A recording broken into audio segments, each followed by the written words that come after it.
Europe 1 Soir Week-end. 19h, 21h, Pascal Delatour du Pin. Franck Tapiro est mon invité, il est 19h13 sur Europe 1, conseiller en communication et fondateur de l'association Diaspora Défense Force. Bonsoir Franck Tapiro, merci d'être là. On va évidemment parler, parce que ça va être un des temps forts de l'actualité de la semaine. Ce match France-Israël au Stade de France, dans quelles conditions? Évidemment, après ce qui s'est passé à Amsterdam, et on va y revenir évidemment ensemble, Franck Tapiro. D'abord, on va dire peut-être un mot des conditions de sécurité, parce que au moment où on se parle, il n'y a que 20 000 personnes au Stade de France, mais ça va être d'une tristesse absolue. Alors, on est pour l'instant, au moment où on se parle, mais vous savez, je suis un éternel optimiste, comme vous le savez, et j'espère que on va réussir à justement mobiliser plus de gens. Pourquoi ? Et je le redis, mobiliser des gens qui soient pour la France bien entendu, ou pour Israël, juifs et non juifs. Pourquoi ? Parce que reculer et renoncer à ce point, ce serait une défaite face justement à ce terrorisme, à cet islamisme qu'on nous impose.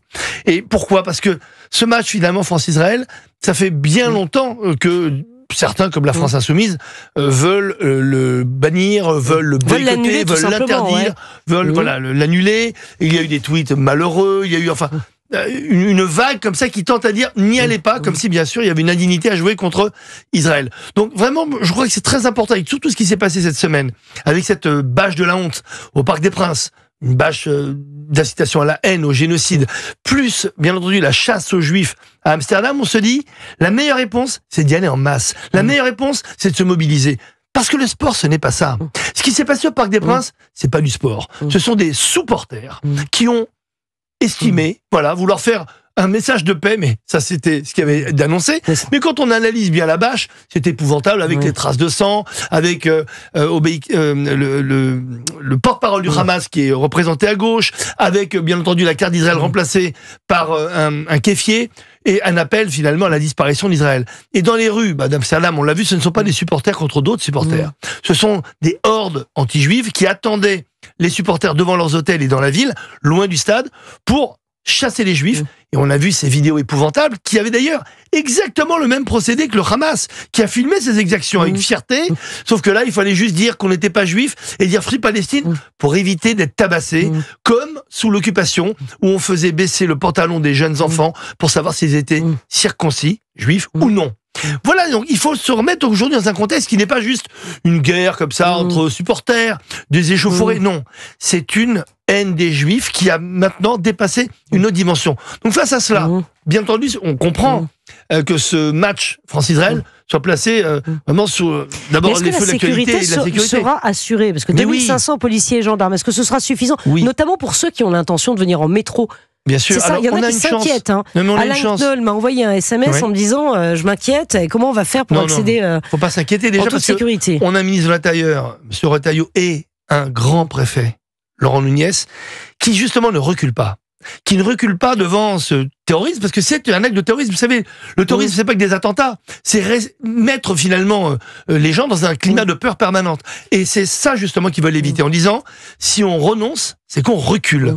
Et donc, gloire vraiment à ces deux personnes qui ont mis tous les moyens possibles pour sécuriser non seulement le stade et les abords du stade, mais les transports en commun. Et on le sait, parfois c'est en allant vers le match ou en repartant du stade, c'est là que les problèmes arrivent. Pourquoi ? Parce que c'est un peu éloigné du stade, comme ça s'est passé à Amsterdam.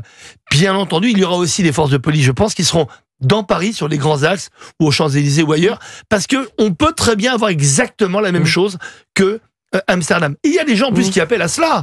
Et quand on écoute les insoumis, ils appellent à réitérer la même chose. Je voudrais vous faire réagir, justement, si vous permettez. Bien sûr. Je vais reprendre le tweet d'une députée LFI. Bruno Retailleau a annoncé qu'il allait porter plainte contre elle. Marie Messmer. Ah oui, magnifique. Compagne de Louis Boyard.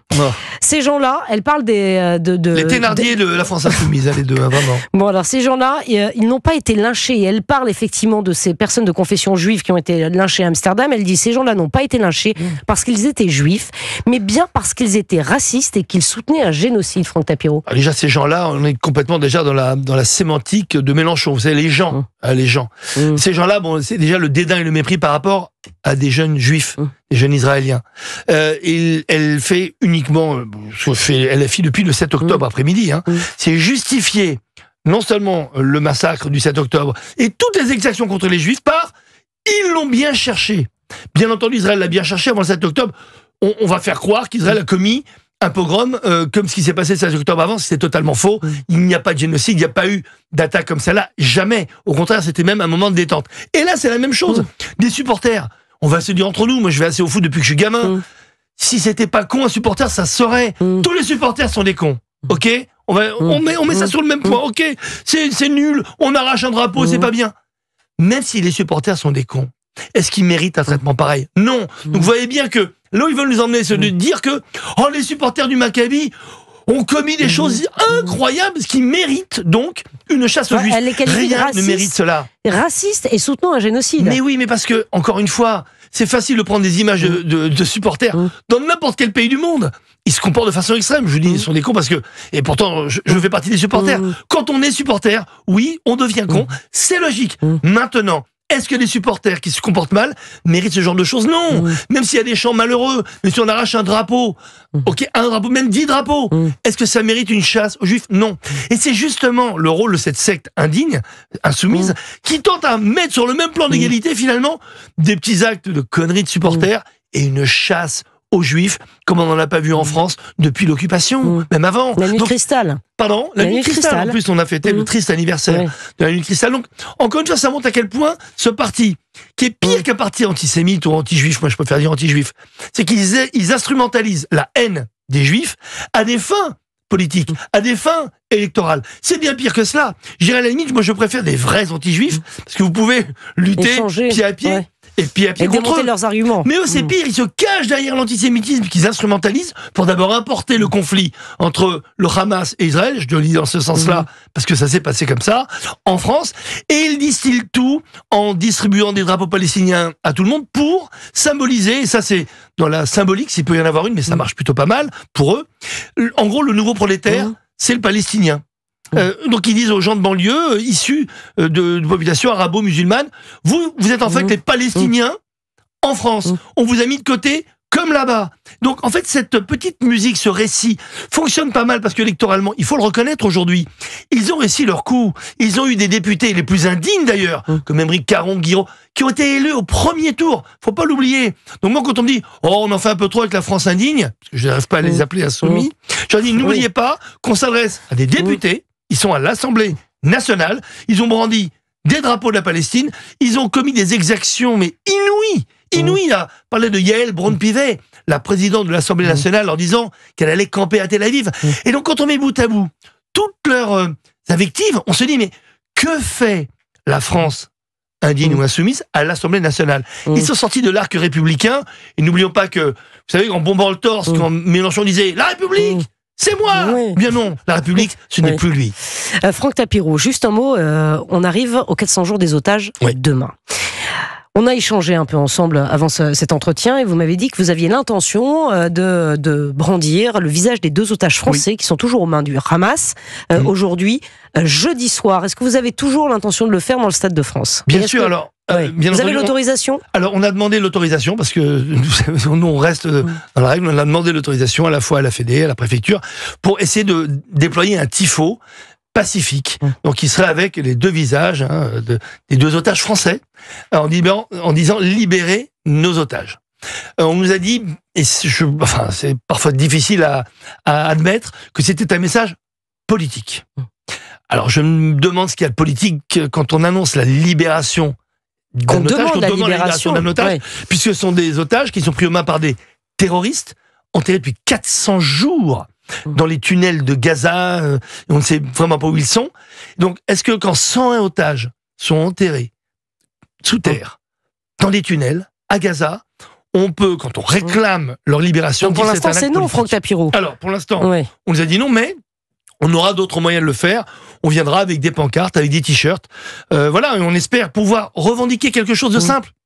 Et que les gens la libération des 2 otages français. La libération des 2 otages français, puisque on veut répondre à cette bâche de la honte par un message vraiment positif, puisque la libération des otages, à part des fous furieux qui arrachent tous les jours des affiches d'otages depuis le 7 octobre, comment peut-on s'opposer à cela?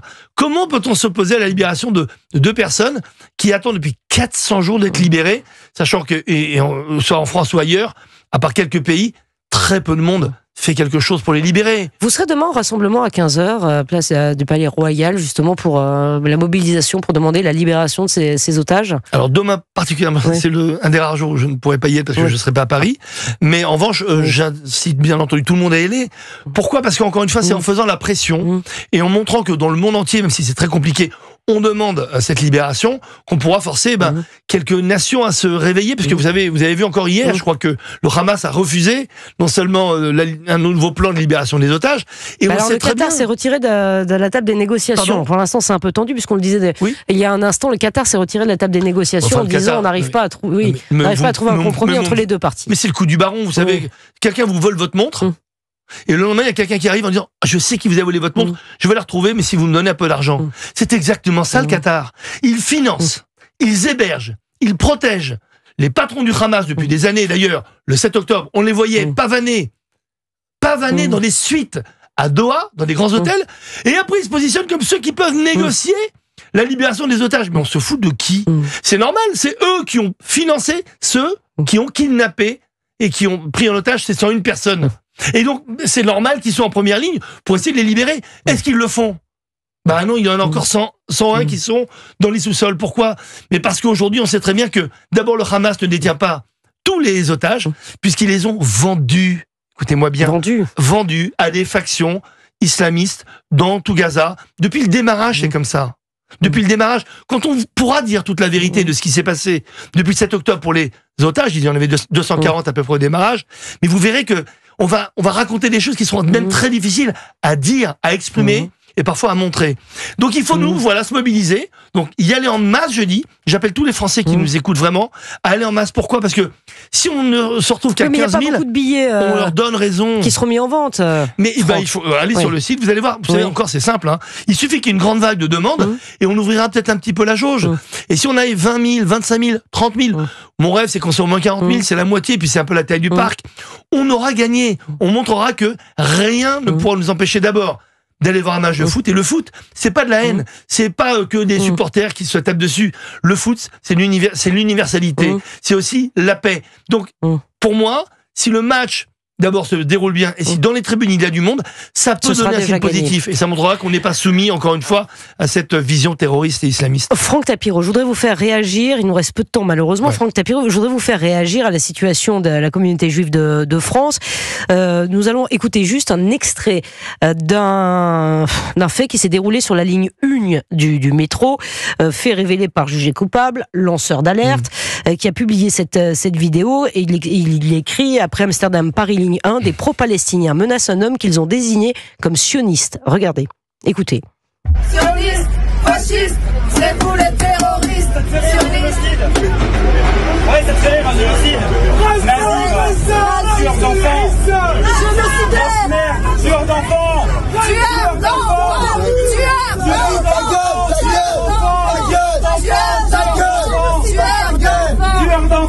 Tueur d'enfants. Bye bye les sionistes. Au revoir les sionistes. Voilà, ça s'est passé sur la ligne 1 du métro.